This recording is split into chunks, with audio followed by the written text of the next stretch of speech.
Hi, my name is David Montesano, and I'm an admission strategist here at College Match. And today I want to invite you to our session, which is Jumpstart College Admission for Sophomores and Juniors. It's really focused on finding your best match, gaining admission, and then winning the most merit money possible.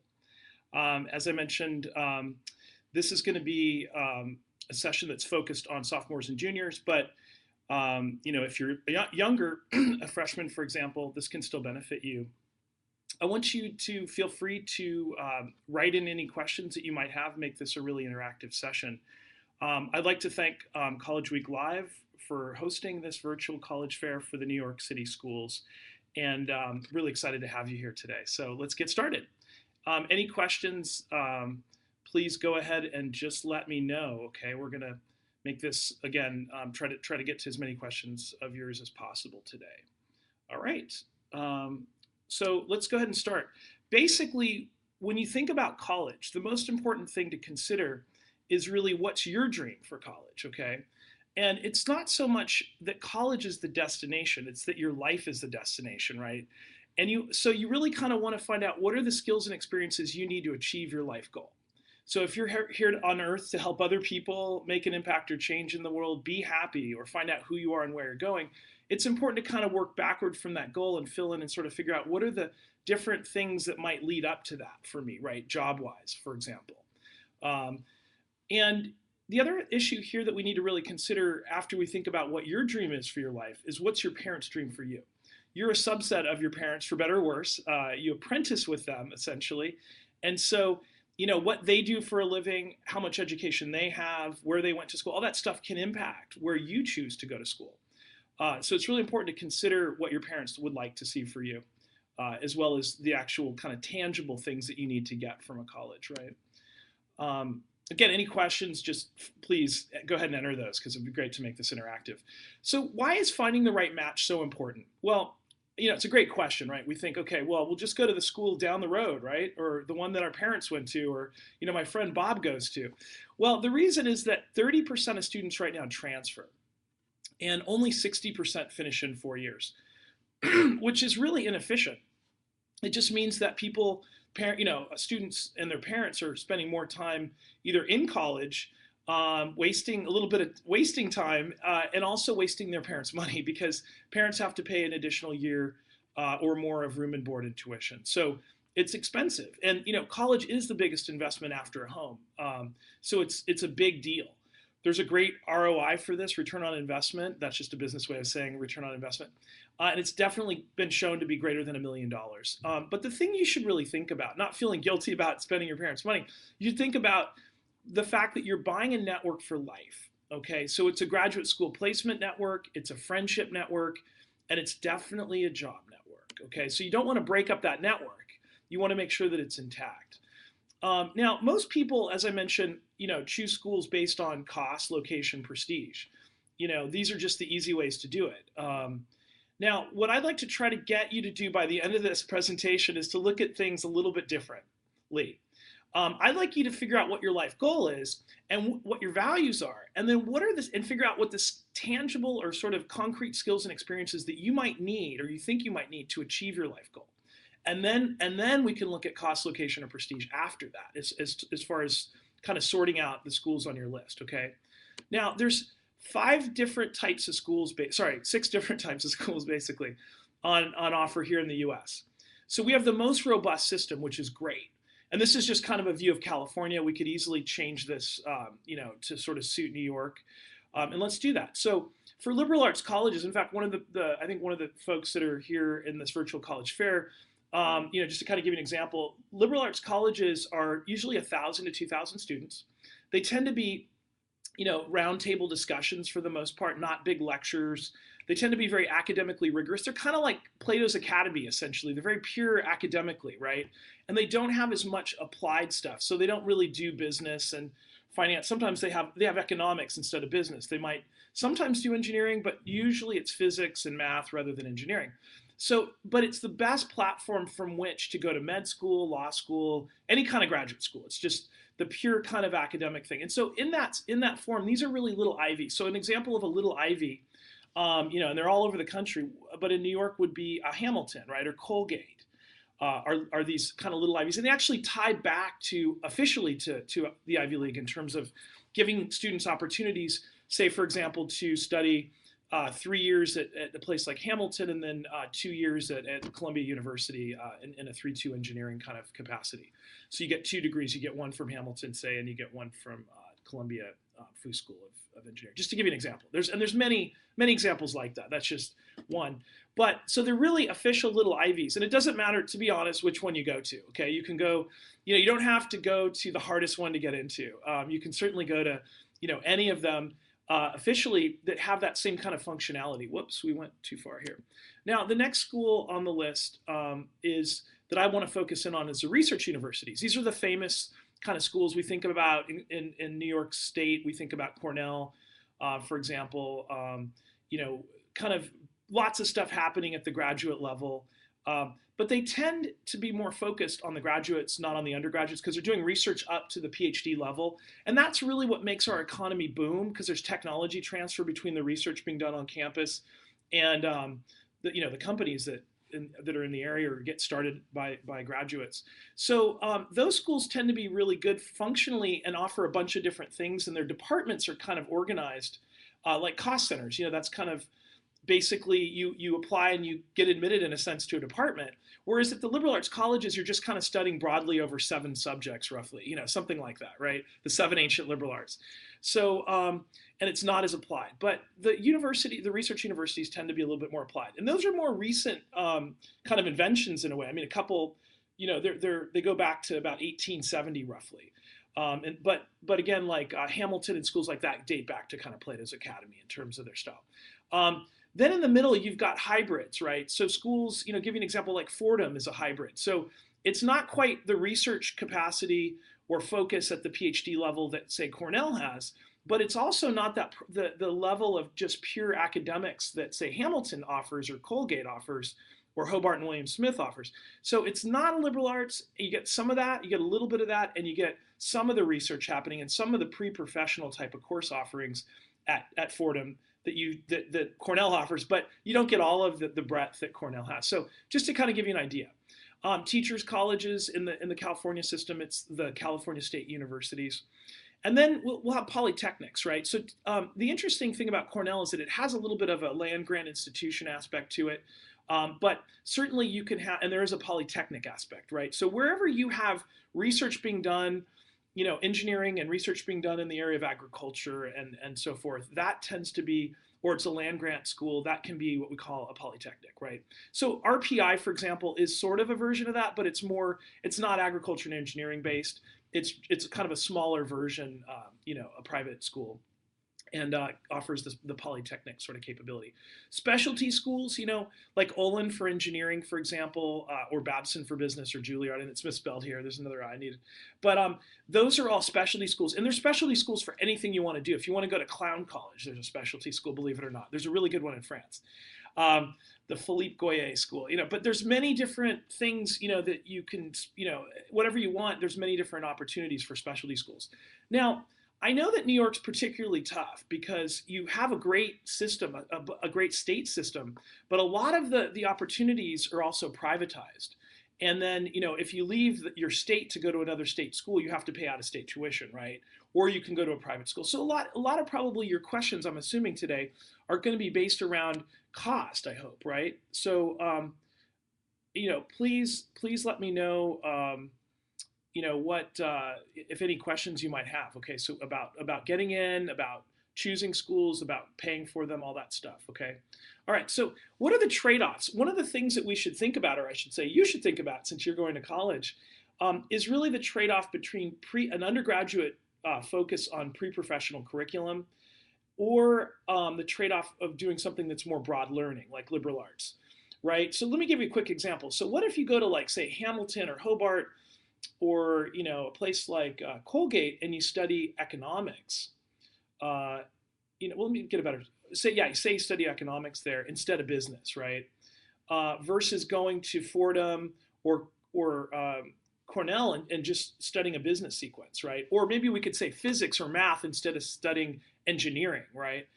What are the trade-offs there? Well, one, there's no way for employers to kind of come and get you and plug right into what knowledge you have for their companies if you study more broadly, like if you do the liberal arts thing.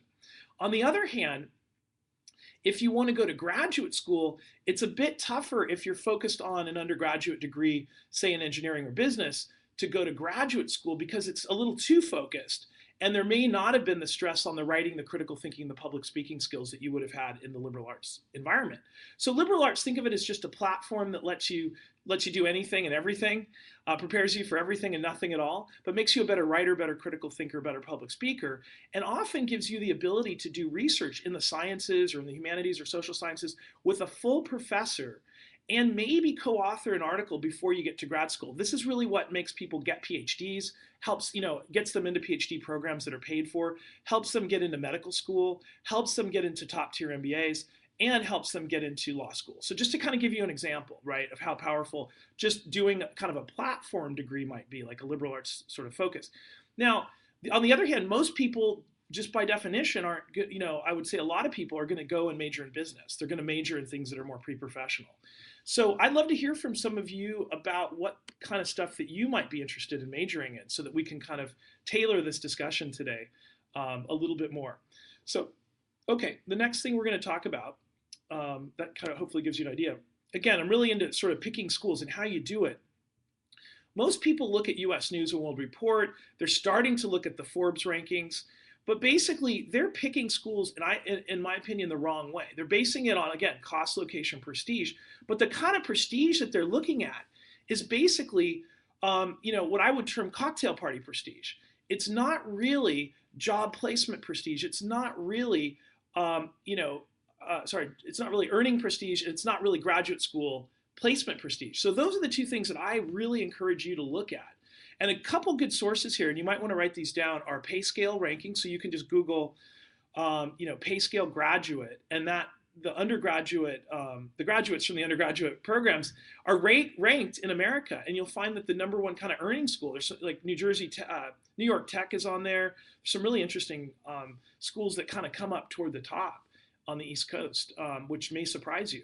So it's not always just schools like Harvard or Stanford or places like that. In fact, the number one school, I believe, this year is Harvey Mudd, which is a small 700-person kind of math science school in the Claremont area of California, the cluster.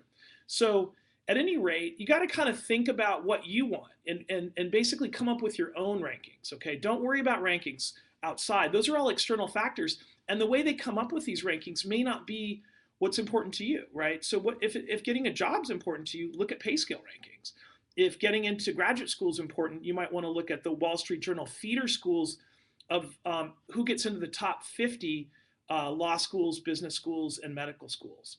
Or you might want to look at things like if you're part of that 1% that's going to be thinking PhD, you might look at PhD rankings that are weighted by size. So one of the best ones, at least in the math and science area, or science and engineering, is to look at basically the National Science Foundation's baccalaureate origin study. I know those are all big words, but you can just put in NSF, BACC, origins, PhD, and you'll get it. And you look at table 2, and it shows you the fact that little schools actually, like places like Reed and Carleton and all that, are going to outperform places like Stanford, for example, in terms of future science and engineering PhD productivity on a per capita basis. Okay, so just think about that. It's more of a size issue.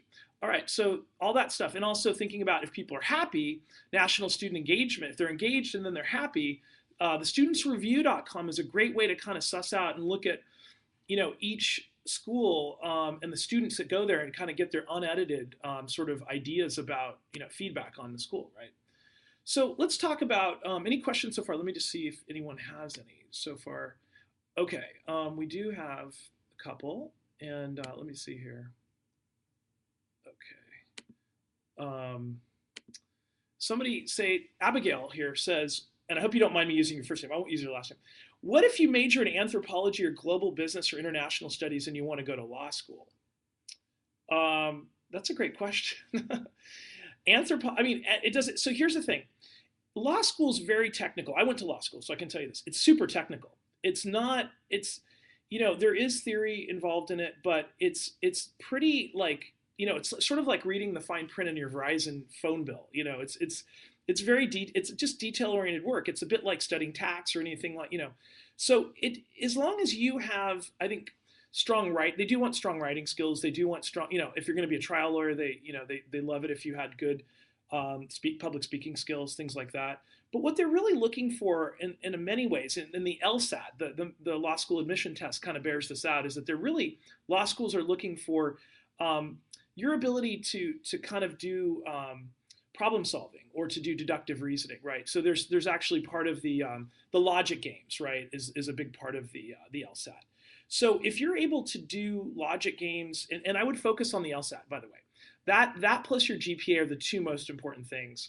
Then what you majored in, I think, is a little less important, because what you're saying here is, anthropology is liberal artsy, international studies liberal artsy, global business, that's more pre-professional, but I don't think that's going to preclude you from applying to law school. I just don't think so. So any of those are going to be great. That's my very quick assessment. Okay.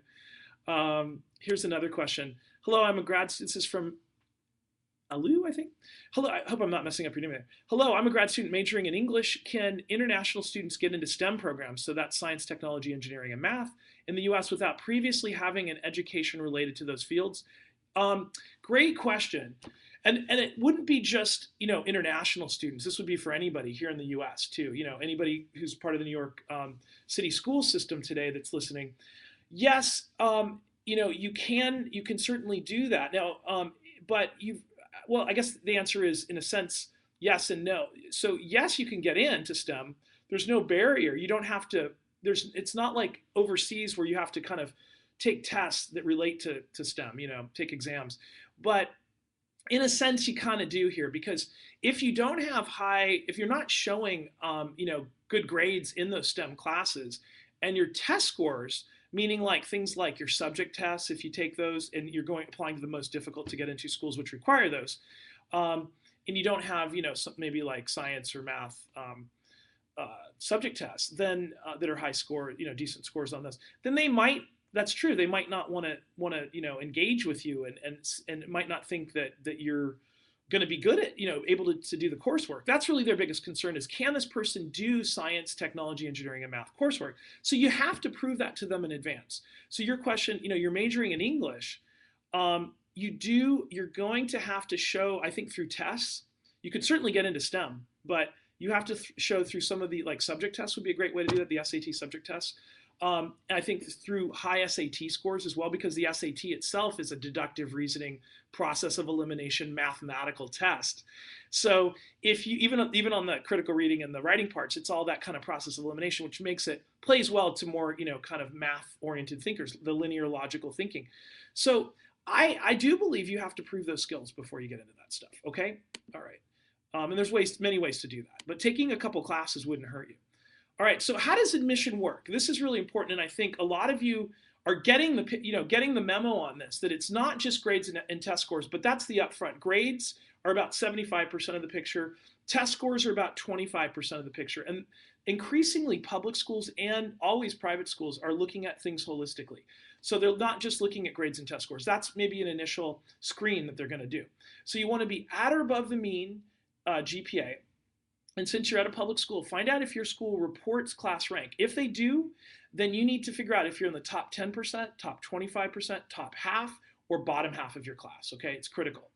And then what you're going to do is, once you figure that out, you can actually go on college data and look at the GPAs and look at the percentage of people in the class rankings to figure out where you might match up. You can also look at your high school's Naviance data, right? If you have that family connection stuff, the scattergram. But you've got to take that with a grain of salt, because you don't know what the extracurriculars are. The other thing you don't know is that private schools especially can look at things like underrepresented minority status, right? If you're African American, Native American, Latino or Latina, that can really help you get in. And you could have a substantial chance above the average admit rate to get in.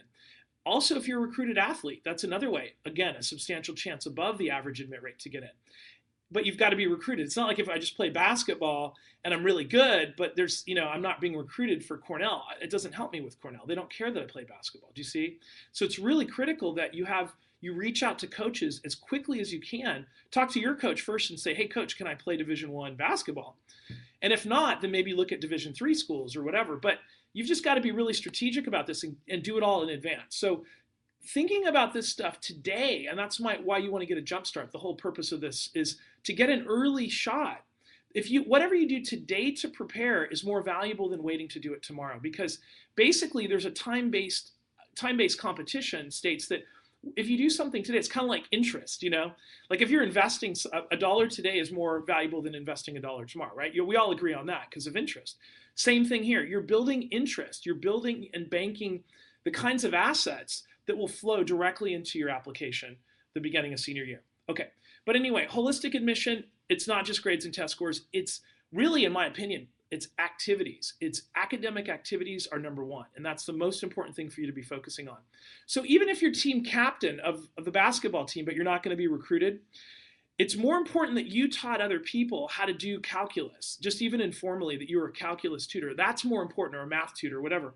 More important than the team captain, because that's team captain's leadership, but the calculus is an extracurricular that you're doing, an activity that you're doing outside of class that's academic. And that's the most powerful thing and most important thing to schools, because after all, they're academic institutions. They're not basketball teams, right?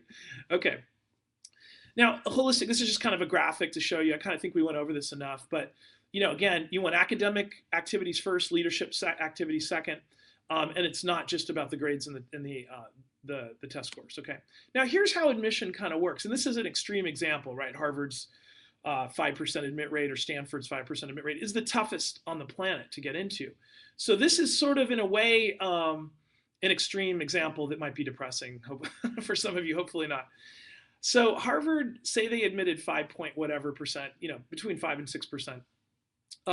That doesn't mean, it sounds like you and I have a 5% chance if we apply. It's not true. We don't have, that published admit rate is what I term a blended admit rate. Okay, it's kind of like the sticker price on a car. There's a bunch of things that go into it, and you can always negotiate it in a sense. But you can only negotiate it, especially if you're one of those groups that we just talked about. So if you're a recruited athlete, your mom or dad went there as an undergraduate, or an underrepresented minority. Now there is increasingly another category, which we're going to talk about in a little bit, and how we're going to help you in a second. But if you're first generation to go to college and say an underrepresented minority, you get a little bit extra consideration beyond just the underrepresented minority status, because basically underrepresented minorities bring diversity to the school, just like legacies and athletes do.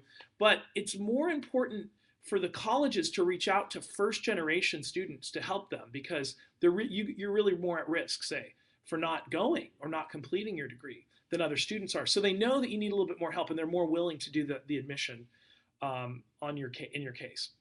So that's something to kind of think about. But you have to meet them halfway. You really have to be getting good grades, good test scores, and then doing something that's academic, like that example of tutoring, calculus or geometry or whatever. So let's go back to this thing. So once you take out the 40% of the class roughly that are flags and tags, you're basically left on a 5% acceptance rate with a 1 to 3% chance, right? So certainty being what it is, if you take the flip side of this, you're looking at a 97 to 99% chance against getting into Harvard or Stanford or very many of these schools. What we term is a super reach, right? At that point, you're looking at a 1 to 3% chance. It's a super reach. That doesn't mean that if you take a bunch of these schools and link them together, a 3% chance and a 3%, that you get a 6% or a 9% chance. You still have roughly just a 3% chance. Now, what you have to remember at these most difficult to get into colleges, okay, Cornell's among them, Columbia's among these, right, is that you basically are taking, there's over 1 million high school leavers, and you're in a very competitive area. New York's one of the most competitive areas, along with California. So good news is you're competing, you're in a good area, you're competing well, so you have to congratulate yourself on that. But basically, there's about over 1 million high school leavers, and of that, say, top 20%, many of those will apply to Cornell and places like Columbia. And you're just going to have outliers in that group. So, so take the 1 million kids or more, and you've got the top 20%. People are going to solo Carnegie Hall. They're going to write novels. They're going to, isolate Native American DNA. They're going to do all that stuff. It's just normal. So normal for outliers, not normal for normal kind of well-rounded people. But so most people are kind of well-rounded. What we want to do is help you focus and lead in your extracurriculars. And most people do things at their high school level or just in their classes. We want you to do stuff out of class and beyond, regional level or state level and on. So that's really what you have to do. If you have enough time, then you can sort of prepare for that. And I'll talk to you a little bit more about some ways that we might be able to help you with that today. Okay, so we've got a really kind of interesting membership in our system, the Montesano method, which is it's a video series that we put together, a system for people to use. And today we're offering basically a really cool thing for New York City school members, which is if you buy one, somebody else buys one, or you buy one, we give one away. So basically, for every New York City schools member that signs up for our video series, we'll donate one to a first-generation college student, and that's part of the DREAM Act. So we're trying to be cognizant of the fact that some people just don't have the resources, and if you do, and it's under unifluence.com, we'll get to that in a second, but I just want to kind of, I'm plugging that, but I also want to let you know that all these ideas that I'm bringing to you, there's a system for them, and you can follow that system on your own, in a sense, through this kind of video series, which will be very helpful. And we will be giving that away as part of College Week Live's, their virtual fair. This is kind of a sort of a nice thing for people who are first generation to go to college. We'll be giving them a free version of this. So just to let you know, if you can afford to buy one, I think they're $150. If you could afford to buy this system, then we'll be giving it away to somebody who can't. So it's a kind of a nice way to do some community service, for example, right? Okay. So we talked about the different like legacies, minorities, and athletes. Let's just talk about admission trends for a second. Now, basically, we talked about the super reach colleges, right? Those that are like 10% to 1% chance for people. Once you factor out the athletes, minorities, and legacies, they tend to be quite low. And so that's most of the Ivies, I would say, and increasingly getting close schools like WashU in St. Louis and Northwestern, and a number of other colleges. USC is starting to get into that. Emory's kind of in that realm. Vanderbilt's certainly in that group. So anyway, but basically the good news is that bad news for good students, top students across the nation really are facing less than a 5% chance. Not, again, not the blended rate, but less than that, because you're taking out the athletes, minorities, and legacies. So about 60% chance, 60% of the spots left.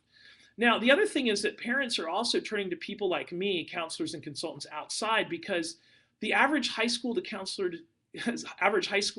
to student ratio is like 400 to 1, basically, at a public school. And they're doing a great job, but it's hard to give people personal attention. And then the private schools, it's like 200 or so to 1.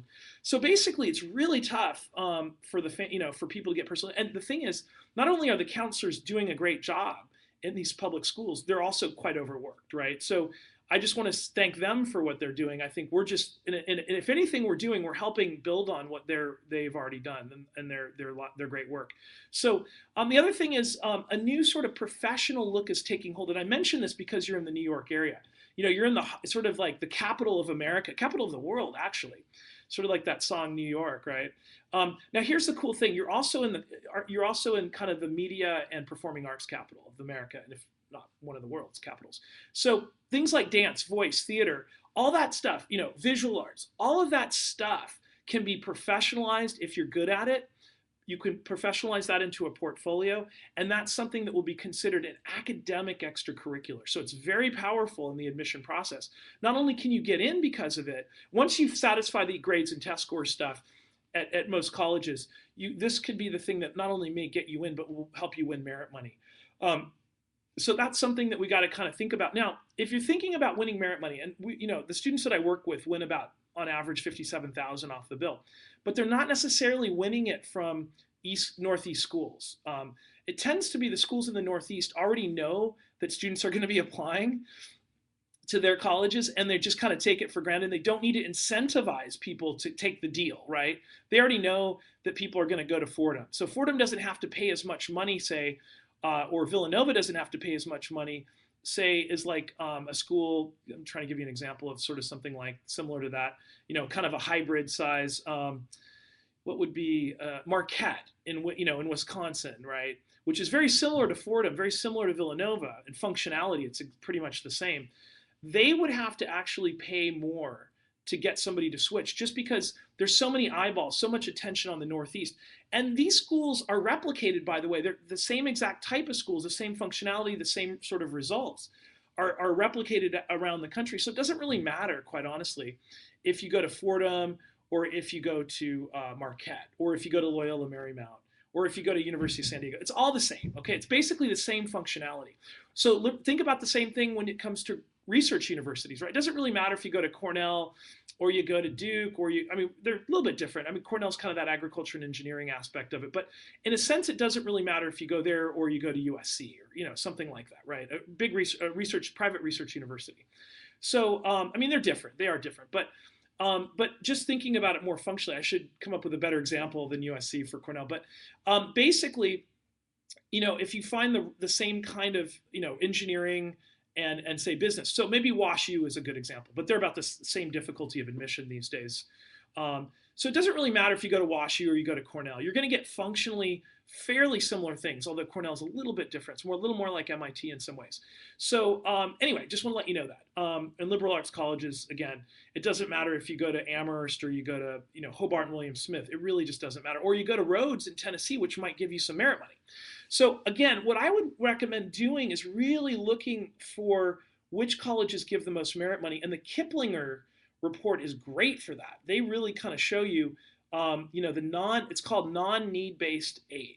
Okay, so it's not financial need based, but it's non-need based. And then you can also look at what you might be able to get for financial aid. I encourage people who are, especially low income students, first generation students, to look at private schools because you may be able to afford them actually, and it may end up being about the same cost for you. Okay, we need more questions here. We've got Abigail's been a rock star as far as producing questions. We'll answer one more of these, but please ask some more questions because I know you've got some questions. Could you go to law school but work in foreign affairs? That's from Abigail again. Absolutely, Abigail. I know many people who went to law school and then worked, doing kind of diplomatic work. One of the things you want to kind of think about though is taking there's a diplomatic exam that you can take. It's called the Foreign Service exam, and it's really kind of difficult. Everybody finds it's a lot of memories, like figuring out, knowing a wide kind of history of the world and events and things like that. So it's a really interesting test. It's one that you can actually start kind of prepping for right now. There's a lot of stuff online about it. I'd recommend that. I'd recommend if you're interested in foreign affairs, getting some foreign experience, studying abroad, living abroad. You might even consider, going to a graduate school, like a master's program abroad too, just to kind of give you, like in Geneva, University of Geneva or something like that. I'm just giving you an example, where just to kind of get out of the country a little bit if you're going to do foreign stuff. But you're essentially, if you're working in foreign affairs, you're representing the America's interest through the State Department. So taking that Foreign Service exam is really important. Okay. Any other questions, please? We've got plenty of time here to answer some other questions. Okay. This is Mora, I hope I'm pronouncing your name correctly, from a parent. Okay, good, finally. Got a parent here, awesome. Do colleges pay attention to the rigor of the high school program if it means a lower GPA? My daughter's in a rigorous program, so a 4.0 is not easily achieved. Okay, let me answer that question. Great, Moira, I think is how you press. Moira, that's a great question, and it's one that we grapple with all the time. Here's how I like to answer it, okay? Basically, they do pay attention to the rigor of the high school program, absolutely. So if you're going to Hunter College High School, that's considered like the top placement public high school if not in America, it certainly is, it's in New York, absolutely, but in America. Same thing with Bronx and Stuyvesant, those are famous for that. But Hunter as well. So if you're going to that school and you're not, because you're around these hyper competitive kids, your GPA, your kid's GPA can't be a 4.0, then yeah, the colleges take that into consideration. But there's a limit to that. At the end of the day, the problem with that strategy is that they really want students that are getting A's. I mean, part of it is their image. They're being selfish, and they really want to have this percent, as many people as possible in the top 10% of their class, as many people as possible 3.8 to 4.0 unweighted, right? So as many people as possible with SATs above 2000. So it's not about your kid, unfortunately. It's really about them in the beginning. They're just admitting an application. They're not admitting your student. So all things being equal, I would really always recommend students figure out where they can be kind of big fish, small pond rather than small fish, big pond. Now, I don't mean to bum you out about that because I think, obviously you're writing here, you're concerned. So let me just say that the good news is you might just have to look at different schools and be, again, just not go to the whole list that, these other kids are applying to. They're going to apply to the most pretty and popular schools, and probably some of them are going to get in, right? So what you need to do is just be smart and apply to the next tier down that still offer the same functionality, same quality, just a little less pretty and popular. Maybe maybe they happen to be in the Midwest or the South or the West, So just look further afield, and I would again go back to those types of colleges, and I think that's really important to do. Now, your second question here, Moira, is Merit Aid for New York students best to look at the same types of schools in other geographic areas due to regional skew? Yes, exactly. Great point. I agree with you 100% there. Okay, we need more questions because we're actually going to have plenty of time to answer some good questions, so please write in. I'm going to keep going on this in the meantime. So again, new professional look taking hold for extracurriculars. If you have an ability in dance, theater, and art, I'm sure you do. Come on, you live in New York, right? You're surrounded by this stuff. Then we have to package it in a way so that the colleges will understand it. Now, if you're applying to, there's two types of things if you are a performing arts student. There are the conservatory environments, right, which are pre-professional. And sometimes they're housed in a university like NYU or say Fordham, If that's the case, then you do kind of have to meet some basic thresholds. You have to get close to their mean GPA, close to their mean SAT, and all that stuff's on college data.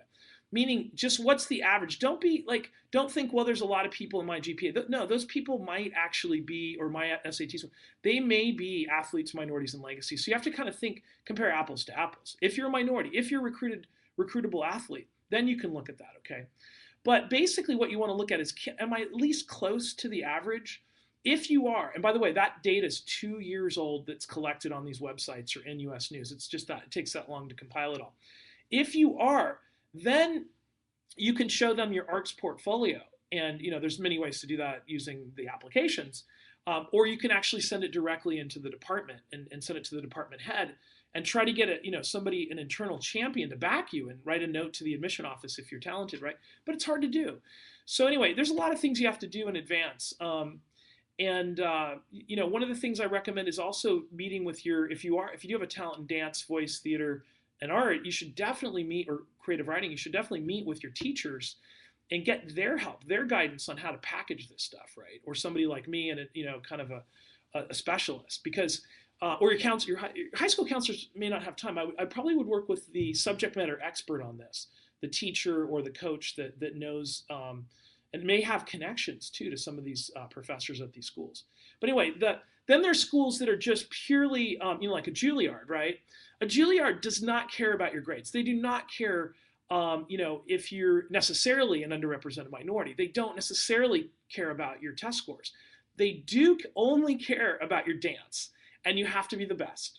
So, and it's kind of like a cattle call. They bring everybody in, and they just keep dividing it until they end up with, just the right small cadre of elite dancers or actors or whatever it is. So just to kind of give you an idea, that's a different process, or if you apply to an art school, like a Pratt, Pratt won't care so much about your SATs or so much about your GPA, a little bit maybe, but it's way more about your portfolio. Okay, sorry, I've gone on and on for a little bit too much about that. Let's answer another question here.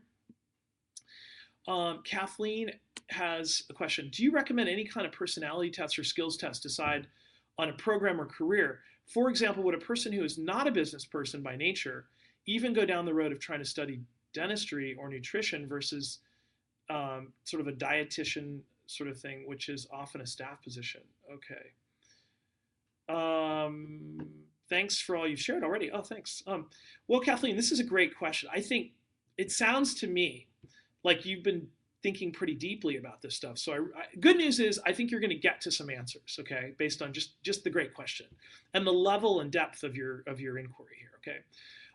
And I think a lot of it is like your self-discovery is the number one step with this, right, people? So if you look at what she's doing, she's looking at who she is and then deciding what schools and programs are right for her. That's exactly the right way to do it. Bravo. Well done, Kathleen. So, yes, I do. Anything you can do, you can talk to a counselor, a counselor like somebody like me to kind of might do it more in sort of a discussion kind of interview sort of fashion to find out more about what your interest might be. You could take the strong interest inventory as a really good one because it's kind of they ask about career stuff, but from a variety of angles. They keep asking the same questions over, but from a variety of angles. I like this. That's my favorite. We also, if you look on the College Match website, there one of our folks is does there's a book well there's a number of books basically, but you can see there's a career we've got some career counseling from uh, Ingrid Stab, and you can look her up. She's got a book on this that she's written where they use this kind of really interesting personality kind of inventory approach to look at more types of people. So you might look at that book. Just look up Ingrid Stab, her kind of personality job related stuff. It's really great. So I would do that. I would look at strong interest inventory. Myers Briggs is decent, but I think it tells you, to me, it doesn't tell you enough about what kind of application for your personality.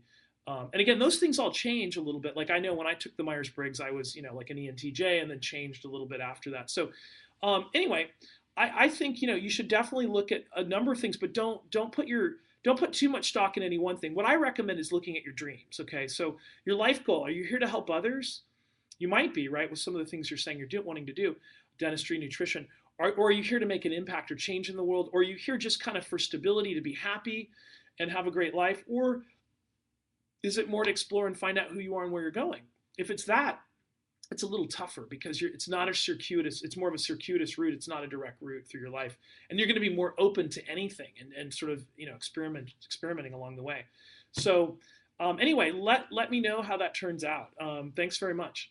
Any other questions? We have time. So the good news is we've got 20 minutes, 19 minutes left. So we have time for more questions. So just to kind of wrap this up in the admission trend stuff, more people are attending graduate school by going to feeder colleges. And what by the feeder colleges, a great example would be places like Hamilton or Hobart and William Smith or Colgate, because those schools not only, like Colgate's a great earner school. You don't even have to go to grad school. They have great connections, say, to Wall Street and some jobs. But if you go to school, any other schools that may not have quite as good a connection for job network, they certainly will get you into graduate schools at a much higher rate than pound for pound than any other type of school. So those feeder colleges are great to look at.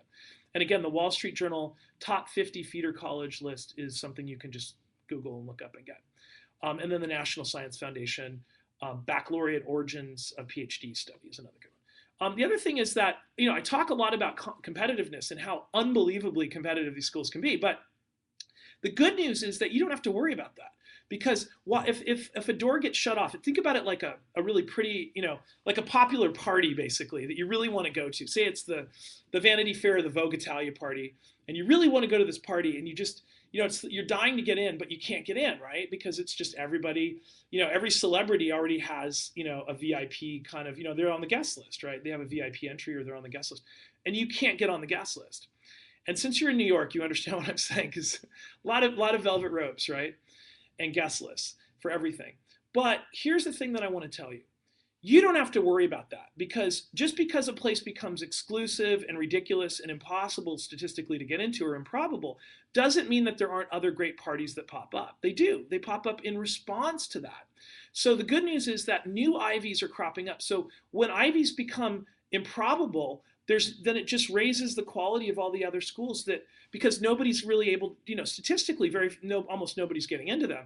So basically, all those amazing kids that are in the top 20% of those million or more high school leavers are going to places like Northwestern, Wash U, Emory, and many Fordham, many other schools. So Hamilton, whatever. It's just like it raises the quality of all the other schools immensely. So guess what? We've got a bumper crop of sub-Ivy. You don't have to worry. There's more and more schools where that came from, okay? So don't worry about Ivy. Don't worry about quality. There's more than enough quality to go around. What you have to worry about is being creative and really getting out there and finding the school that meets your personal values, matches your values. So you can look at mission statements, for example, to find those kind of explanations of the college's values. Now, going on a little bit more about what colleges are looking for, and please, I want you to write for some more questions in here.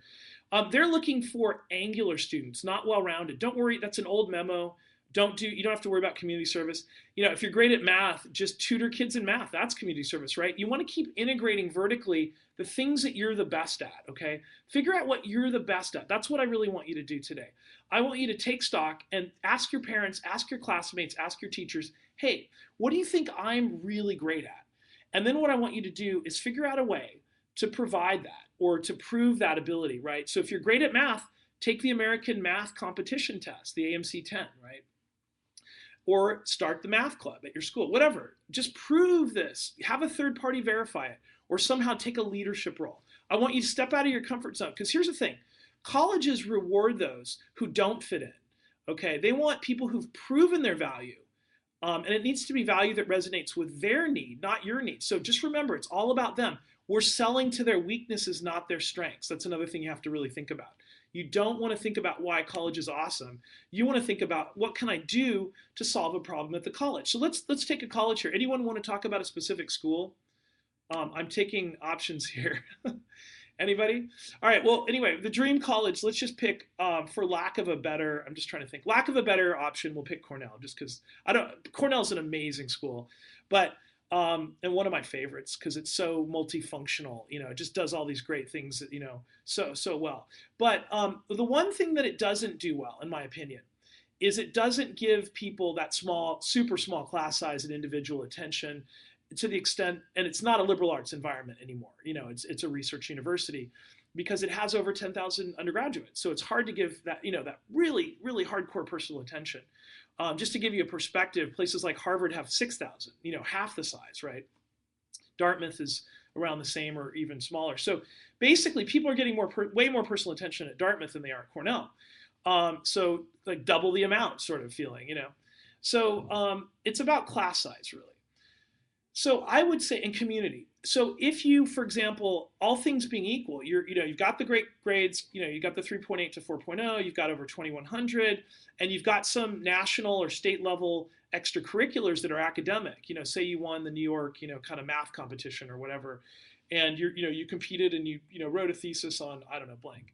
Then what you could do is if you also started a after school kind of fun-based math tutoring program or something like that for kids whose parents weren't home from school yet, they were latchkey kids, then you would be what we term a community builder. And that is, if you think about it, one of Cornell's problems is community, right? Because they're a little bit too big. Not too big, but they're a little bit bigger if you only by comparison to like Dartmouth, say, okay, or Hamilton or Colgate. They're big. So it's like basically, 5 times the size of Colgate or Hamilton or whatever. So really what they want to do at the undergraduate level at Cornell is give people that personal attention. So if you're able somehow to shrink your high school by building this program for after school students that help to build community, you could sell that. You could just tell them, hey, I did this before. And the implication is I can do it again for you, Cornell. So you've proven your value to them. And all things being equal, why wouldn't they do the deal? You would, right, if you were Cornell? So that just kind of gives you an idea. You're selling your points of difference, bypassing the weaknesses in the applicant pool to meet an unmet need at the school. And that's how you get in. Okay, let's see if there's there's another question here. Okay, what are the types of scholarships seniors can apply to? Well, here's the good news, is that the majority of scholarships come from the colleges themselves in the form of merit scholarships. And then after that, a very small slice come from outside. So things like Elks, Kiwanis, all these, kind of clubs. The other thing you can do is there's a great book called College for Almost Free by Ben Kaplan. I recommend getting that book and building a pitch letter and then going to your high school and asking your resources person, your librarian, your college counselor, do we have any local scholarships? Now, I know local scholarships in New York are New York wide, which is probably the most competitive environment in America. But you might also look at some of those that you personally have an advantage for. So things like a certain ethnicity, if you're Dominican or, something like that, that just isn't something that every other person on the planet has, then you can start to maybe differentiate yourself. Again, this process, unlike high school is all about fitting in and being cool, and learning who you are.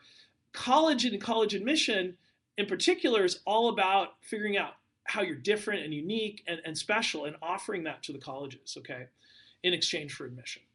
So I would recommend, Ben Kaplan's book, talking to your high school about your resources person about a list of local scholarships or scholarships that might fit you better, and doing some searches.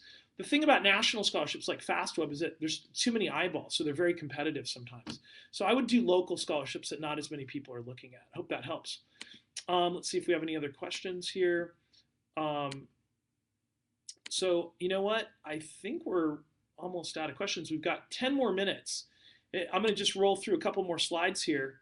Um, Again, colleges don't admit you, they admit your application. I think we already focused on all this stuff, so I'll kind of move forward a little bit. Supplements to the application. These are the essay supplements we're talking about. And again, special talents can be part of that. We're talking, and this is the essay. We won't get into that. I just want to talk a little bit about if you kind of do the steps that we're recommending, not only can you get into reach schools sometimes at a very high rate, I think you can also win merit money.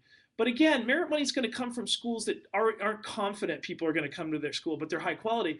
So look in places geographically, outside of the Northeast. That's what I recommend. When I look at it, it's the Midwest. Grinnell, for example, gives more merit money and has higher, graduate school productivity than almost any other school I deal with.